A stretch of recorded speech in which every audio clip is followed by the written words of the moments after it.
dañu encouragé dañu jàppale ñi nga xam ne ñooy complot teg fitna askanu Sénégal naka la ñuy def ba loolu dak loolu la Sénégalais yi sanctionné mu profité ci occasion bi wax la ni maa ngi dégg président Macky Sall mu ni l'affaire de l'homosexualité a été réglée par le code pénal je mets au défi quiconque du ma juriste mais juriste yi avocat yi professeur de droit yi ñu won ma fenn ci code de procédure pénale ak code pénal foo xam ne le mot homosexualité mu ngi ci amut. On parle de relation 319 contre relation acte contre nature. Acte contre nature mun nañ ko définir ci lépp loo xam ne xel mënu ko nangu loolu mooy contre nature baay ak doom sëy yaay ak doom sëy nit ak mala sëy nit ak golo sëy ainsi de suite mais góor ak góor ñu sëy jigéen ak jigéen ñu sëy ça s'appelle de l'homosexualité et nekkul ci code de procédure pénale nekkul ci code pénal sénégalais. Donc bu ñu ne la question est réglée elle n'est pas réglée. Deuxième chose bi ma bëgg a préciser par rapport à loolu jàpp depuis combien d'années ñu ngi dégg police def na descente mariage góor jigéen police tas na anniversaire góor jigéen ñu jàpp nit ñi ñu tëj leen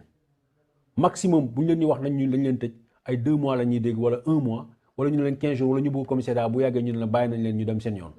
Alors que l'article 319 du code pénal dafa leen di wax ni ba 5 ans mais mosuñu cee tëj kenn 5 ans musta am. Alors bu ñu ne la question là elle est réglée elle n'est pas réglée elle est évacuée. waaw dañ cee bëgg a wax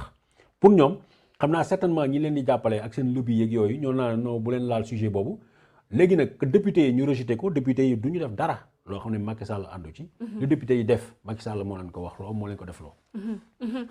élection locale ñu des si ba tey ñu bëri jàpp ne élection locale yi dafa obéir lii nga xam ne moo nekk loi de CI mu nekk li nga xam ne mooy confirmation ak conquête gis nañu ku mel ni comme Barthélémy Diaz il s'est confirmé moom am ñaari confirmation ak conquête ku mel ni Barthélémy Diaz nga xam ne ñu bëri analyste politique yu bëri dañoo nërmeelu si Barthélémy Diaz parce que ñëpp jàppoon ne amul chance ku mel ni comme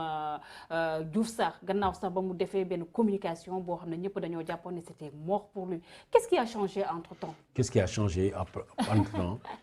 mooy fan yi ci taw. alors que gars yi da leen doon woo duñ la faale.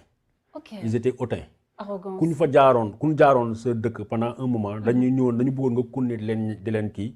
automatiquement ñoom ñëpp wooyaat nañu seen téléphone. dafa may fàttali benn xale bu jigéen boo xam ne mu ngi fi Grand Yoff. dafa xeexaloon Amadou Ba comme pas possible. nit moo ko boole ak man ne pour sama équipe nañ ko defal couverture. mu dem jàppale Amadou Ba lu nekk moom elle ne travaille pas lu mu def mooy restauration bu ndaw di jaay café Touba ay consort mbooloo mi Grand Yoff ci koñom dañ ko wóolu woon tellement ñu ñëw ci moom pour mu di leen jàppale moom mu leen non Amadou bu jàllee dinañu jàppale Amadou keroog bu ñu jógee ci les élections législatives la tëj téléphone am ku jigéen kooku mënu koo jot te bëri nañu cas yu mel noonu xam nga ñu ngi lay wax maître Moussa Thiam Moussa Diop muy sama xarit mosoon na ko wax waa Touba suñu xamul ni du ngeen voté pour ñun kon tali Ila Touba bi suñ ko mënee teggi ñu teggi ko fii xam nga li ma la wax donc ça veut dire quoi sénégalais ils ont compris que ñi bu ñu soxlaa la ñuy ñëw joxe xaalis bu bëri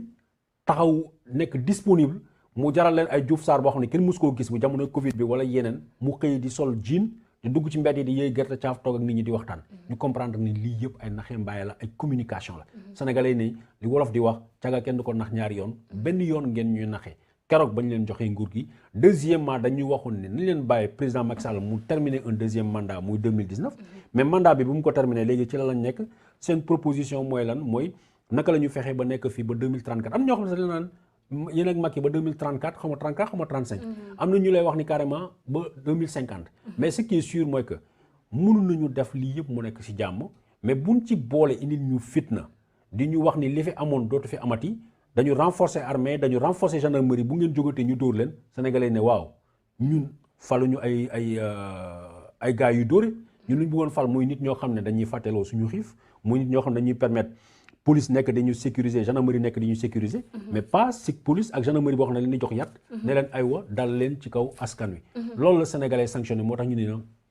nañ leen bàyyi nañ ñu indil xaalis nañ ñu tabaxal dama lay jox ay exemple yu bu extraordinaire am na sama koñ ay jàkka yoo xam ne xool depuis des années dañ doon topp politiciens pour ñu jàppale leen mais gis nga 3 jours avant élection yi lañ ñëw ci jàkka yi jox leen xaalis pour ñu réaliser seen projet nit ñi jël nañ seen xaalis mais terewul dañu voté ki leen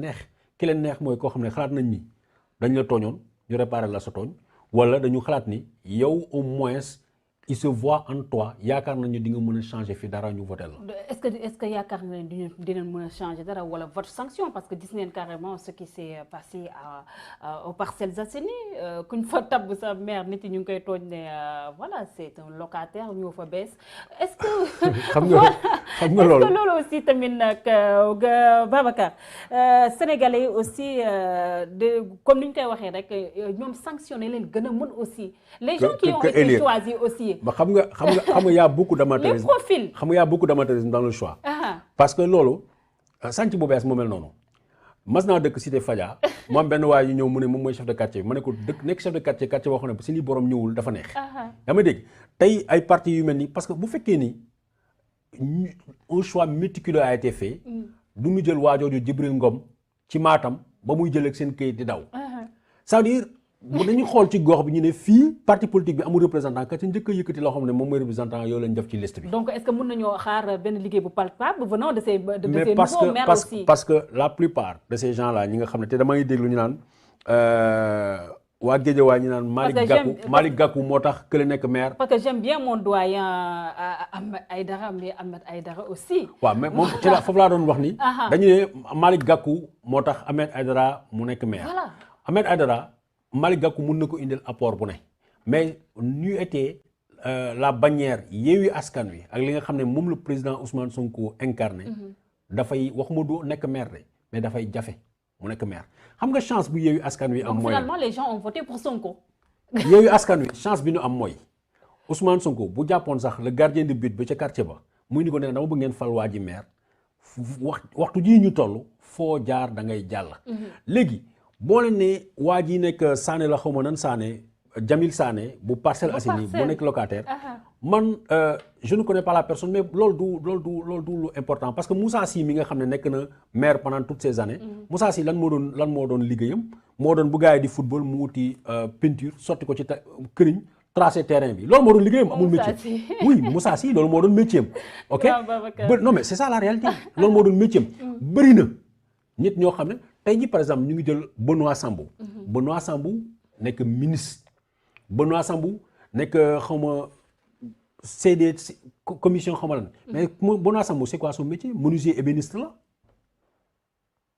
menuisier ébéniste la pourtant il a eu tous les honneurs de la République. tey moom mooy le responsable de la xawma lan